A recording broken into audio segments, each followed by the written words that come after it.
Content monetization মাত্র পাবেন 7 দিনে। যারা এখনো কন্টেন্ট মনিটাইজেশন পাচ্ছেন না তারা কি করবে? ফেসবুকের কাছে একটি রিপোর্ট পাঠাতে হবে। এই রিপোর্টটা পাঠিয়ে দিলে খুব সহজে আপনি কন্টেন্ট মনিটাইজেশন পেয়ে যেতে পারেন। কন্টেন্ট মনিটাইজেশন মাত্র পাবেন 7 দিনে।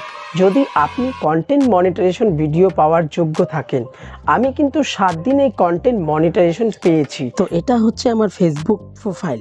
তো এই প্রোফাইল থেকে আমি সোজা মনিটাইজেশনে চলে যাব।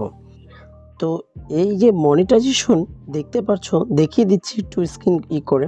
তো এটা হচ্ছে মনিটাইজেশন। এখানে ক্লিক করে দিব। এখানে ক্লিক করে দেওয়ার পরেই দেখতে পাচ্ছ যে আমার কন্টেন্ট মনিটাইজেশন সেটআপটি চলে এসেছে। তো আমি এই কন্টেন্ট মনিটাইজেশন সেটআপটি পেয়ে গেছি।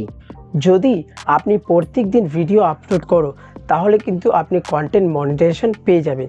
যারা এখনও কন্টেন্ট মনিটাইজেশন পাচ্ছেন না তারা কি করবে? ফেসবুকের কাছে একটি রিপোর্ট পাঠাতে হবে। এই রিপোর্টটা পাঠিয়ে দিলে খুব সহজে আপনি কন্টেন্ট মনিটাইজেশন পেয়ে যেতে পারেন।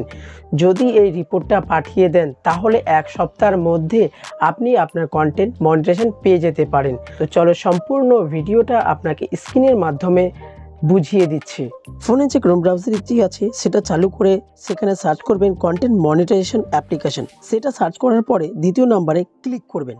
তো ক্লিক করার পরই এরকমই একটা ইন্টারফেস আসবে। তো তার নিচে লেখা আছে আই এম ইন্টারেস্টেড, সেখানে ক্লিক করে দিবি। সেখানে ক্লিক করার পর দেখা যাচ্ছে ইমেল অ্যাড্রেস এবং ফেসবুক অ্যাকাউন্ট ইউআরএল চাচ্ছে।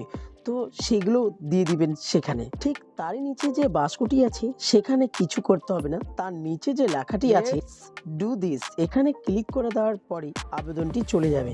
যদি আপনার পেজ বা প্রোফাইল ঠিক থাকে তাহলে আপনি 7 দিনের মধ্যেই পেয়ে যাবেন।